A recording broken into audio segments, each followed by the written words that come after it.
नमस्कार मित्रों, मैं कामना सिंह चौधरी आपकी एस्ट्रोलॉजर एक बार फिर हाजिर हूँ आज बहुत ही गर्म टॉपिक को लेकर के। जी हाँ, मैं बात कर रही हूँ सास बहू के झगड़े को लेकर के। मुझे स्पेशली किसी दर्शक ने मेल करके पूछा है कि मैडम मैं बहुत ज़्यादा परेशान हूँ और सास को हैंडल नहीं कर पा रही हूँ, तो मैं क्या करूँ। और ये बहुत ही आम समस्या है, सदियों से चली आ रही है। सास को बहू पसंद नहीं है और बहू को सास पसंद नहीं है, किंतु इसके बीच में पिसता बेचारा बेटा और एक पति है। और कई बार तो इतनी खराब स्थिति आ जाती है कि पति का स्वास्थ्य खराब होने लगता है, उसका डिमोशन होने लगता है, क्योंकि ये घर के झगड़े उसका जीना मुहाल कर देते हैं। वो घर नहीं आना चाहता है, किसी से बात नहीं करना चाहता है या डिप्रेशन में चला जाता है। तो क्या करे, एक सास क्या करे कि उसकी बहू उसका कहना माने, या बहू क्या करे कि सास उसको प्यार से रखे, बहू नहीं बेटी बना के रखे। और बेटा या पति क्या उपाय कर सकता है जिससे उसके घर में कलह ना हो, शांति बनी रहे, खुशनुमा माहौल रहे और वो दिन दुनी रात चौगुनी तरक्की करे और अपने परिवार के लिए भला सोचे और परिवार के लिए अच्छा करता रहे। तो ये टॉपिक बहुत ही ज़्यादा ज्वलनशील है और हर घर में ये समस्या है। और अभी तो लॉकडाउन चल रहा है, कहीं सास गई थी तो वो अटक गई और कहीं बहू ससुराल गई थी तो वो अटक गई। अब तो बड़ा जीना दोनों का मुहाल हो रहा है कि क्या करें, कब लॉकडाउन खुले और कब इस मुसीबत से पीछा छूटे। तो कृपया अपने घर परिवार के लोगों को मुसीबत ना समझें, बहुएं सास को मुसीबत ना समझें, क्योंकि वो सास ही है जिसने आपको पति दिया है। और सास बहू को मुसीबत ना समझे, क्योंकि यही वो महिला है जिसने आपके वंश को आगे बढ़ाया है और आपके वंश की वृद्धि के लिए मूल आधार ये महिला है। तो कृपया दोनों सामंजस्य बनाए रखें। और कुछ छोटे छोटे वास्तु टिप्स मैं आपको बता रही हूँ, कुछ ऐसे उपाय बता रही हूँ जो बहुत आसानी से कोई भी कर सकता है और अपने जीवन को खुशहाल बना सकता है। तो आइए जान लेते हैं क्या है ये उपाय। सबसे पहले तो ये ध्यान दीजिए, अगर आप संयुक्त परिवार में रहते हैं यानी कि जॉइंट फैमिली में रहते हैं, तो आपके घर का मास्टर बेडरूम किसने ले रखा है। साउथ वेस्ट की दिशा में यानी दक्षिण पश्चिम का जो कमरा है, अगर वो बेटा बहू ने ले रखा है तो बहू हमेशा डोमिनेट करेगी। तो बेहतर ये होगा, अगर संभव है तो वो कमरा वो अपने सास ससुर को दे दें। ऐसा करने से क्या होगा कि 100% में से तो 30% राहत आपको तुरंत ही मिल जाएगी।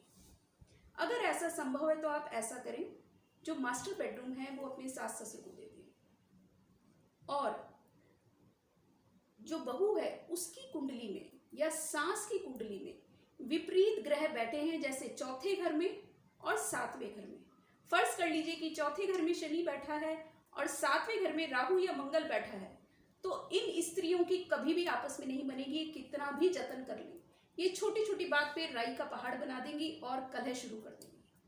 अगर आपको नहीं समझ आ रहा है तो आप ऐसे समझिए कि अगर किसी की सास है जो हर छोटी छोटी बात पे टोकती है और उस छोटे से इशू को बड़ा इशू बना करके घर में कलह शुरू करती है, और शाम को जब बेटा आता है तो सारी बात उससे कहती है और घर में तमाशा हो जाता है, तो आप इस बात का ध्यान रखें कि सास घर में अगरबत्ती और धूप न जलाएं।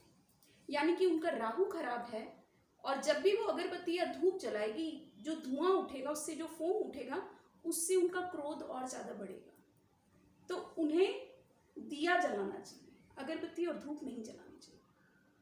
और रसोई में विशेष तौर पर ध्यान रखें, अगर बहू खाना बनाती है तो भी ध्यान रखें और सास खाना बनाती है तो भी ध्यान रखें कि गैस के पास में पानी नहीं होना चाहिए। लोग करते हैं ना, बहुत से घरों की रसोई में ऐसा होता है कि यहीं पे वाटर सिंक है, उसकी थोड़ी सी दूरी पर ही गैस का स्टोव है या आपका बर्नर है।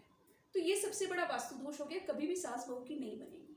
और अगर ऐसा नहीं है तो गैस के आसपास आरओ ना हो, या पानी की बॉटल भर के हम ना रख दें, या माइक्रोवेव के ऊपर हम पानी भर के ना रखें। ये वो छोटे छोटे टिप्स हैं जिससे आपके घर में शांति बनी रहेगी, कलह नहीं बजेगा छोटी छोटी सी बात पे। और बेटा क्या कर सकता है, पति क्या कर सकता है, एक छोटा सा उपाय बता रही हूँ। लोग वैसे इसे तांत्रिक मानते हैं, लेकिन ये तांत्रिक उपाय नहीं है। जब लड़का या पति बहुत ज़्यादा परेशान हो जाए ना उससे माँ छूटती है और ना पत्नी छूटती है। बेटे का फर्ज भी वो निभाना चाहता है और पति के फर्ज भी पूरा करना चाहता है, तो वो क्या करे? हनुमान जी को रोज एक बादाम अर्पित करे और छोटा सा कोई बाउल या कटोरी वहीं पे रख दे जिसमें रोज एक बादाम हनुमान जी को अर्पित करे। जैसे ही 21 दिन पूरे हो जाएं और जो उसके पास वाला मंगलवार पड़ता है, सारे के सारे बादाम उठा के किसी गरीब लड़के को, बच्चे को खिला दें। बड़े व्यक्ति को नहीं देना है, किसी गरीब बच्चे को देना है। जो राह चलते बच्चे जो स्लम्स के होते हैं, जो बैगिंग करते हैं, आप उन्हें दे सकते हैं। ऐसा करने से क्या होगा कि आपके घर में कलह नहीं होगा, शांति बरकरार रहेगी। बहू को क्या करना चाहिए? अगर आप वर्किंग हैं, 6 के 6 दिन काम कर रही है, रविवार को आपकी छुट्टी होती है, तो सबसे पहले आप सूर्य को अर्घ्य देने का अभ्यास रखिए। स्नान से निवृत्त होकर के सबसे पहले सूर्य देव को जल अर्पित करें और उसके बाद कुछ मीठा बनाएं और कोशिश करें कि वो मीठा अपनी सास को ज़रूर खिलाएं। चाहे हलवा बनाएं या खीर बनाएं, जलेबी बनाएं, कुछ भी मीठा पकवान आपको रविवार के दिन जरूर बनाना है और अपनी सास को खिलाना है। ऐसे आपके रिश्ते मधुर होने शुरू होंगे। सास क्या कर सकती है? अगर बहू कहना बिल्कुल नहीं मान रही है या सास के शब्द में कहा जाए तो बहू काबू में नहीं आ रही है, तो आप बहू को काबू कैसे करेंगे? शिवलिंग के ऊपर पीले रंग का फूल जरूर अर्पित करें और भोले बाबा से प्रार्थना करें कि आपके घर में शांति बनी रहे। ऐसा करने से आपकी बहू आपके अनुरूप हो जाएगी और आपको तकलीफ नहीं देगी। बेटे को हर पूर्णिमा पे, यानी कि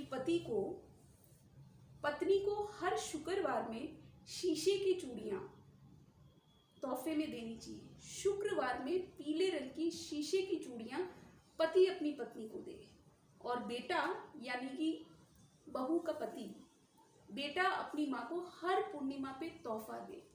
तोहफे में कोशिश करे कोई मीठी चीज़ अपनी माँ को ज़रूर खिलाएं जो उन्हें पसंद है।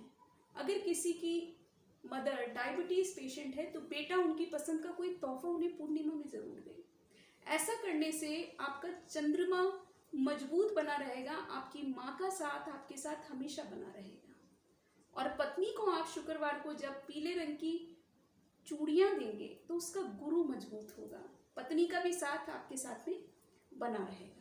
और जब भी घर में झगड़ा होता है, एक आम तौर पर, सामान्य तौर पर पति को हमेशा न्यूट्रल रहना चाहिए, ना माँ का साथ दे और ना पत्नी का साथ दे, तो भी तकलीफें कम हो जाएंगी घर में।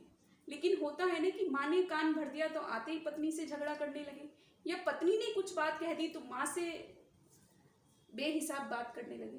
तो ऐसा कतई न करें, क्योंकि आपके जीवन में ये दोनों ही महिलाएं बहुत महत्वपूर्ण स्थान रखती हैं। तो एक तराजू में दोनों को ना तोलें। माँ की अपनी जगह है और पत्नी की अपनी जगह है। और एक काम पति और कर सकता है, यानी कि बेटा एक उपाय और कर सकता है कि शनिवार के दिन मीठी वस्तु का दान करें लेबर को। जैसे मजदूर हैं, फैक्ट्री से निकलते हैं, या जिस सोसाइटी में आप रहते हैं नीचे कोई गार्ड्स वगैरह, जो सिक्योरिटी गार्ड्स आजकल सभी सोसाइटी में होते हैं, उन सिक्योरिटी गार्ड्स को आप मीठी वस्तु का दान जरूर करें। कोई गुलाब जामुन खिला दें, कोई मिठाई खिला दें, जैसे आपकी श्रद्धा अलाउड करती है आप करें। और पीपल के पेड़ के नीचे हमेशा सरसों के तेल का दिया जलाएं। ऐसा करने से भी आपके घर में कलह नहीं होगा, आपकी गृहस्थी में शांति और खुशनुमा माहौल बना रहेगा। तो आज का उपाय आपको कैसा लगा और आज का विषय आपको कितना कारगर लगा, मुझे ज़रूर बताइएगा और इसे अपनाइएगा ज़रूर, क्योंकि मैंने हमेशा से आपको कहा है कि मैंने आज तक जो भी समाधान यहाँ पे बताया वो सारे कारगर सिद्ध हुए हैं, क्योंकि ये पहले अप्लाई किए जा चुके हैं।